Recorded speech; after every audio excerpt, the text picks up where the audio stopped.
Si tu aimes ce que je fais, n'hésite pas à t'abonner et à activer la cloche des notifications pour ne rien rater des prochaines vidéos. Si tu as envie de soutenir mes vidéos, n'hésite pas à mettre un pouce en l'air, à les partager et à les commenter. Si tu as envie de me soutenir financièrement, n'hésite pas à aller regarder une pub sur Utip ou à faire un don. Le lien est dans la description de la vidéo. Sur ce, bon visionnage. Il y a des bateaux qui sont connus par le grand public sans vraiment en connaître l'histoire. Aujourd'hui, je vais vous parler de Penduick IV, plus connu sous le nom de Manureva. C'est en 1966 que l'idée de Penduick IV naît dans la tête d'Eric Tabarly au cours d'une navigation sur un petit trimaran nommé Toria. Oui, je sais, c'est le même nom que mon bateau. C'est un ancien propriétaire de mon bateau qui l'avait appelé comme ça en hommage à ce trimaran. Avant cette navigation, Eric n'était pas attiré par les multicoques, mais celle-ci lui montrait toutes les possibilités architecturales que proposait ce style de bateau. Et Tabarly adorait l'innovation. De plus, il se rend compte que ce style de bateau est capable de gagner, et ça, il aime encore plus. En 1967, débute du coup la construction de Penduick IV. Ce sera un trimaran de 20,50 m de long, 10,60 m de large. Il sera construit en aluminium et équipé de 3 bras de liaison pour rejoindre la coque centrale et les flotteurs. Il sera aussi équipé de 2 maëls. C'est un voilier révolutionnaire pour l'époque, et son poids minuscule de 6,60 tonnes et ses maëls feront qu'il sera en avance sur son époque. Même un peu trop. Une grande partie de ce qu'il y a sur les trimarans actuels vient de Penduick IV, comme le maël, les flotteurs légèrement inclinés pour rester dans leur ligne d'eau, même à la gîte, ou les flotteurs un peu surélevés par rapport à la coque, pour limiter la traînée quand le bateau gîte peu. Cela permet de maintenir toujours une coque hors de l'eau. Le bateau est construit à Lorient et mis à l'eau en 1968. Les premières navigations révéleront le gros potentiel du bateau. La première course du bateau sera l'Ostar. Tabarly hésitera longtemps à partir avec Penduick III au lieu du 4, car le 4 manquait de préparation. En effet, il n'avait navigué que 15 jours. Finalement, il partira avec Penduick IV, mais pas pour longtemps, car il heurta un cargo la première nuit. Il revint au port pour réparer, mais suite à un problème de pilote automatique, il abandonne. Sur cette course et sur les navigations d'avant, il se rend compte que le maël ne sont pas au point. De plus, il casse l'artimon. Il décide donc de repasser à un mât classique. Sur les maëls, Tabarly était trop en avance sur son temps. Mais notre époque moderne lui donne raison, car beaucoup de voiliers actuels en ont. Dommage qu'il ne soit plus là pour voir ça. En décembre, Penduick IV quitte la France pour la côte ouest des États-Unis, avec à son bord Eric Tabarly, Alain Colas et Olivier de Kersauzon. Que du beau monde! Ce sera la première transat réussie du bateau. Il en profitera pour battre le record sur le parcours entre les Canaries et la Martinique en 10 jours et 11 heures. Eric, en amenant le bateau là-bas, avait 2 idées. Faire la course Los Angeles-Honolulu et vendre le bateau pour régler des impôts imprévus. Le premier objectif est à moitié réussi, car il fait la course et la gagne, battant par la même occasion le record de rapidité de l'épreuve en 8 jours 13 heures. Sauf que c'est en mode pirate qu'il l'a fait, car les multicoques ne sont pas admis. Il fera cependant grande impression en finissant 20 heures devant le premier grand monocoque. Concernant le deuxième objectif, il ne le réalisera pas tout de suite, malgré que le propriétaire du monocoque vainqueur se soit montré intéressé. Il se ravisera en voyant que c'était un bateau assez spartiate. Et oui, certains ne peuvent pas se passer de confort. Le bateau continue sa croisière dans le Pacifique jusqu'à juin, où il arrive à Nouméa, en Nouvelle-Calédonie. C'est là que s'achève l'histoire de Penduick IV et de Eric Tabarly, car Alain Colas en devient le nouveau propriétaire. Le voilier naviguera un bon moment en Polynésie, puis part en décembre 1970 courir la Sydney-Hobart, même si une nouvelle fois il court hors course, car les multicoques ne sont pas acceptés. La course commence bien, et le bateau prend vite la tête malgré un départ 1h30 après tout le monde. Mais des problèmes de voile et de radio ralentissent et laissent le bateau perdu pendant 48 heures. Il retourne naviguer du côté de Tahiti, puis part pour la Réunion avec un équipage composé de Alain Colas et sa femme. Le 16 décembre 1972, Alain Colas repart en solitaire pour la Trinité-sur-Mer, en passant par le cap de Bonne-Espérance. il mettra 66 jours pour faire Tahiti, la Trinité-sur-Mer. Une fois arrivé en Bretagne, le voilier est mis en chantier pour préparer l'Ostar 73. Il gagne cette édition de l'Ostar en 20 jours, 13 heures et 15 minutes, battant par la même occasion le record de Chichester. C'est là qu'il prend le nom de Manureva. Il tentera au retour de battre le record de l'Atlantique Nord entre New York et le Cap Lizard, mais échoue et arrive au bout de 17 jours et 8 heures.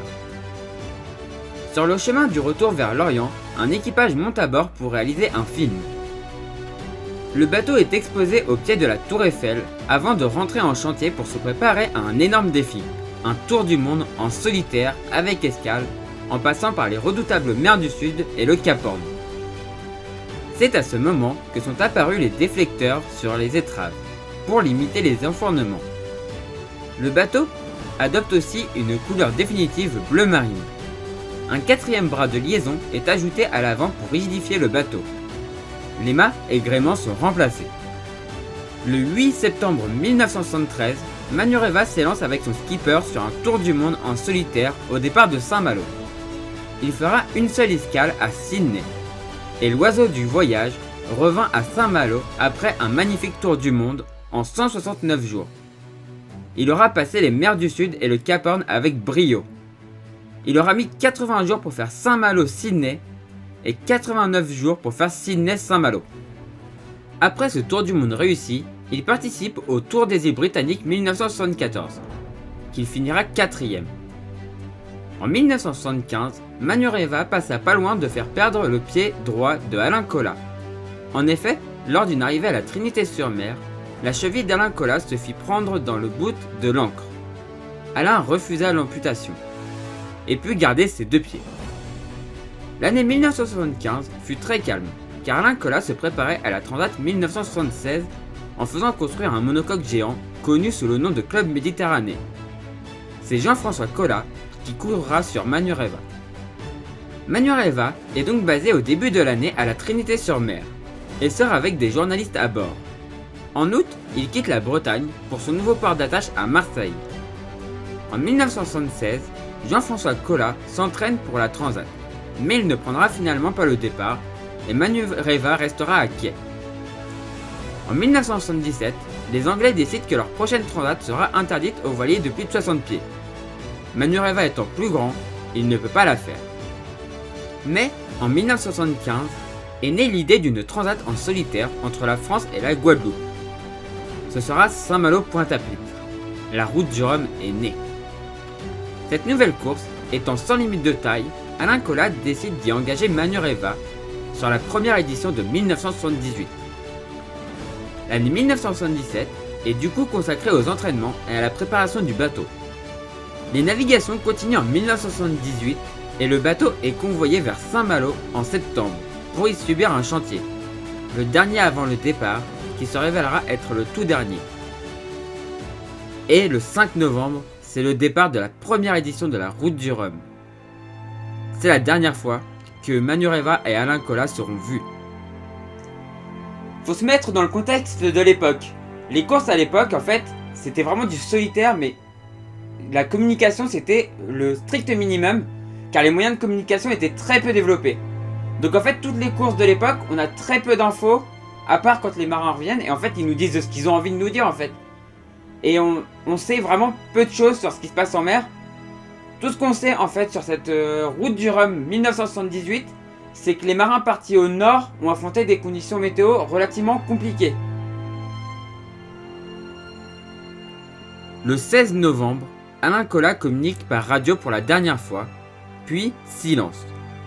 Dans un premier temps, ça inquiète, mais pas plus que ça, car ça arrive des fois, pendant les courses au large, de ne plus avoir de nouvelles, et de voir le bateau et son skipper arriver sans prévenir. Mais plus le temps passe, et plus l'inquiétude grandit. À un moment, tout le monde se rend à l'évidence. Alain Colas et Manureva ont disparu pour toujours. Alors qu'est-ce qui s'est passé en fait ? En fait, on n'en sait strictement rien. Tout ce qu'on sait, c'est que le 19 novembre, une tempête avec des vents à 50 nœuds a dû passer sur Manureva. Et c'est sûrement là que l'incident est arrivé. Mais en vrai, comme je vous ai expliqué, on n'avait pas de nouvelles depuis quelques jours. Donc, est-ce que c'était déjà arrivé avant? En fait, on n'en sait rien. C'est ça le mystère de Manureva. C'est à quel moment il a disparu, à quel moment l'accident est arrivé, et pourquoi c'est arrivé. Alors, on a quelques petits éléments de réponse. Donc déjà, cette tempête à 50 nœuds, assez petite. Alors, c'était une petite tempête, elle n'était pas très large. Mais voilà, 50 nœuds, c'est déjà assez énorme. Et devant, il y avait Critère 5, avec Michel Malinowski, qui lui en fait était à l'avant de la dépression, donc a pris des vents un peu moins forts, mais quand même. Et surtout une mer plus dans l'axe, donc une mer plus facile à prendre, quoi. Et surtout un monocoque passe beaucoup plus facilement.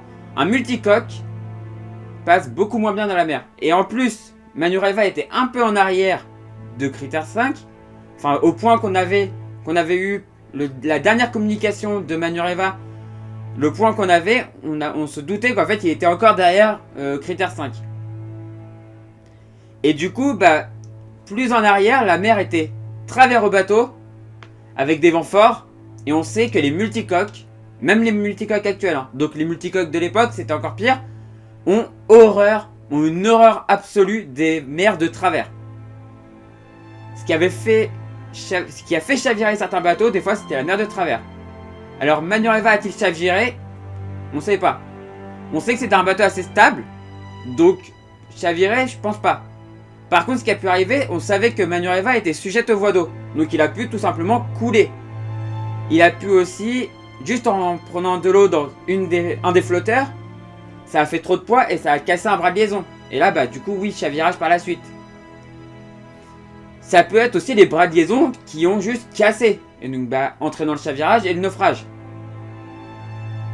Il peut y avoir tellement de choses. Il peut aussi avoir heurté un cargo. Bon, c'est très peu probable parce que le cargo se serait sûrement aperçu. Et on aurait sûrement fait le rapprochement entre les deux. Sauf si les gens qui étaient à bord du cargo sont malhonnêtes et ont dit moi j'ai rien fait. Mais je ne pense pas. Ils auraient au moins porté assistance, je pense.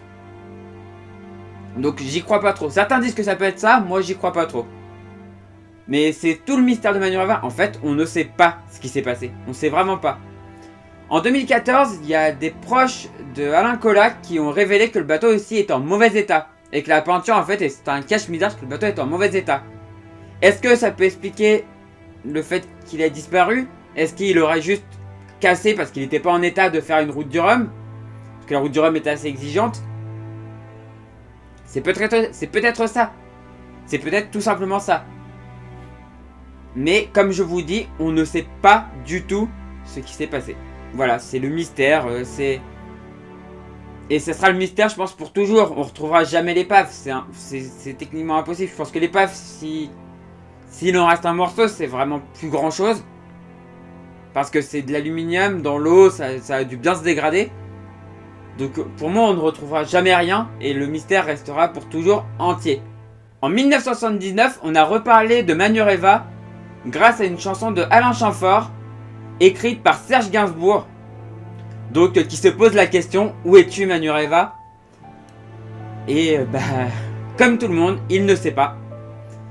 Cette chanson, je pense que vous la connaissez, et moi personnellement, je l'adore.